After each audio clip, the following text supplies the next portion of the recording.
చర్యలు తీసుకోవాలి. Manappuram finance agent చక్రవర్తిపై వెంటనే మనపురం ఏజెన్సీ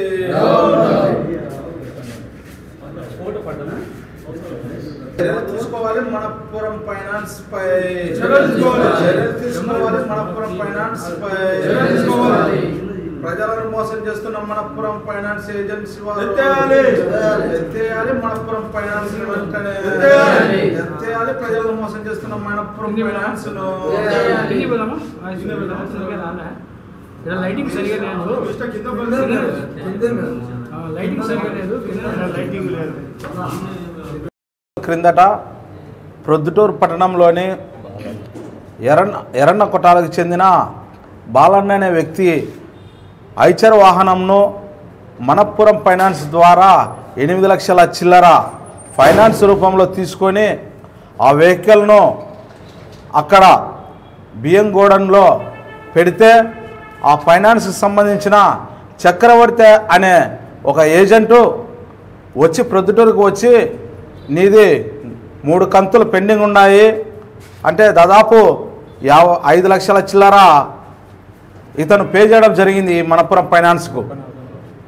ఇంకా దాదాపు 1.5 లక్షల ద్వారా ఇంకా ఫైనాన్స్ కట్టలేదని చెప్పేసి కట్టే మూమెంట్లో ఆయన పూర్తి స్థాయిలో నీ మీద నాకు నమ్మకం లేదంటే ఇతను నమ్మకం కుదిరేంత వరకు ఈ బీగాలు మీ దగ్గర పెట్టుకోండి అని చెప్పేసి ఆ వెహికల్కి సంబంధించిన బీగాలు బాలన్న అనే వ్యక్తి ప్రొద్దుటూరు సంబంధించిన వ్యక్తి ప్రొద్దుటూరులో ఇస్తే అతను అదే అదునుగా భావించుకొని నాకు ఇచ్చేశాడు అని చెప్పేసి దాన్ని తీసుకొని వచ్చి ఈరోజు అమ్మిన దాఖలాలు కడపలో ఉన్నాయి. చక్రవర్తి అనే అతను ఇతని వెహికల్ను బలవంతంగా తీసుకొని రావడము ఇక్కడ షేర్ మార్కెట్లో అమ్మడం జరిగింది. దీన్ని ఏమయ్యా అని క్వశ్చన్ చేస్తే మీ దిక్కున్న చోట చెప్పుకోర్రి, ఏమని చేసుకోండి, మేము ఆల్రెడీ ఫైనాన్స్ వాళ్ళము మా బుద్ధి పుట్టింది చేస్తామని చెప్పేసి ఇతన్ని దుర్భాషలు ఆడడం జరిగింది చక్రవర్తి అనే అతను. అలాగే ఇంకొకటి ఇతను చాలా పేదవాడు అయిన ద్వారానే ఇతను ఎస్సీ ఎస్టీ కులానికి సంబంధించిన వ్యక్తి అయిన ద్వారానే అతను ఈ ఫైనాన్స్ను ఆశ్రయించి ఫైనాన్స్ రూపంలో వీళ్ళ దగ్గర డబ్బులు తీసుకుంటే చక్రవడ్డీ బారు వడ్డీలతో ఇతన్ని నడ్డి విరిచి ఇతన్ని ఇంకా నువ్వు ఫైనాన్స్ కట్టకపోతే కనుక నీ వెహికల్ తీసుకొని వచ్చి మేము అమ్ముకుంటాము మా ఇష్టం అని చెప్పేసి బెదిరించి తీసుకొచ్చిన సంఘటన గత 4 రోజుల కిందట జరిగింది. ఈ రోజుకి మేము అడుగగా పెద్ద మనుషులుగా ప్రొద్దుటూరు ప్రజానాయకులుగా ఒక పెద్ద మనుషులుగా మేము ఈ ఫైనాన్స్ సంబంధించిన చక్రవర్తిని అడగగా ఏం చెప్పినాడంటే కడపకు రండి, కడపలో మాట్లాడదాము, కడప మనపురం ఫైనాన్స్ హెడ్ ఆఫీస్కి రండి అని చెప్పేసి చెప్పాడు.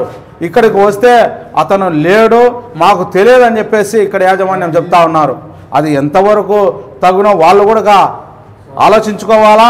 పేదలు ఏదైనా కానీ బంగారు కానీ వస్తువులు కానీ లేదంటే ఇంకొకటి పెడితే మీరు మాకు తెలియదు, ఆ వ్యక్తి మా దగ్గర సంబంధం లేదు అని చెప్పడము, ఏదైనా నెంబర్ ఇవ్వండి అని అడిగితే మా దగ్గర ఆయన నెంబర్లు ఉండవు, పలానా టైంలో ఇక్కడికి వస్తాడు, పలానప్పుడు మీరు వచ్చి ఆయన కలిసి మాట్లాడుకోండి అంటే మమ్మల్ని రమ్మని చెప్పిన అతను ఈరోజు ఇక్కడ లేకపోవడం ఎందుకు అని చెప్పేసి మేము అడుగుతా ఉన్నాం. అలాగే ఇలా ఎంతమందిని మోసం చేస్తారని చెప్పేసి కూడా మేము ఈ మనపురం ఫైనాన్స్ వాళ్ళని అడుగుతా ఉన్నాం.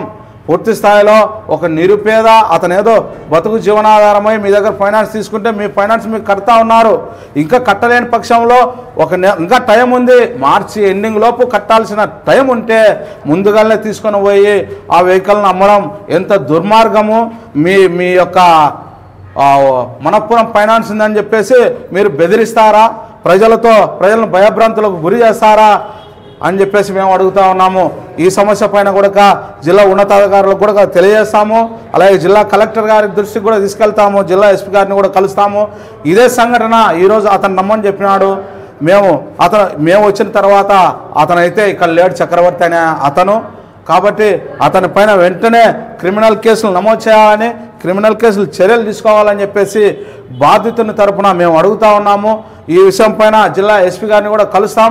ఇలా ఎంతమందిని మోసం చేస్తారు, దాదాపు 2 కంతులకి మీరు వెహికల్ అమ్మినారంటే 50,000 రూపాయలకే వెహికల్ అమ్మినారంటే అతను కట్టిన లెక్క దాదాపు 6 లక్షల రూపాయలు ఫైనాన్స్ కట్టి ఉన్నాడు.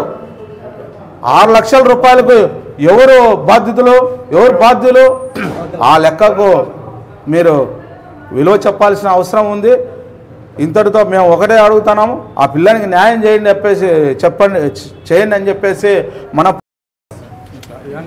2021లో ఒక వెహికల్ తీసుకున్నాను దానికి మనపురం ఫైనాన్స్లో. నేను కట్టాల్సింది 1,90,000 అయితే నాది 9,50,000 బండి అమ్ముకొని ఇప్పుడు అమ్ముకున్నాము. నీ దిక్కు వచ్చిన చోట చెప్పుకో, ఎవరికి చెప్పుకుంటావో చెప్పుకో అని గోడంలో ఆయన ఏం చేశాడు, నువ్వు 1,15,000 కట్టి బండి ఇడిపించుకొని పో అన్నారు. 1,15,000 నేను రెడీ చేసుకొని ఆయనకు ఫోన్ చేసిన. ఆయన లేదు నువ్వు సెటిల్మెంట్ చేసుకో, లేకుంటే రేపటికల్లా బండి అమ్ముతామని తిరుపతిలో ఒక ఆయన మేనేజర్ ఉన్నాడంట. ఈయన ఫోన్లో లైన్లో కలుసుకొని నీ దిక్కు వచ్చిన చేతి చెప్పుకో, బండి మేము అమ్ముతాము అని నాకు బెదిరించినారు. నాది ఐచర్ సార్ 2013 AP 0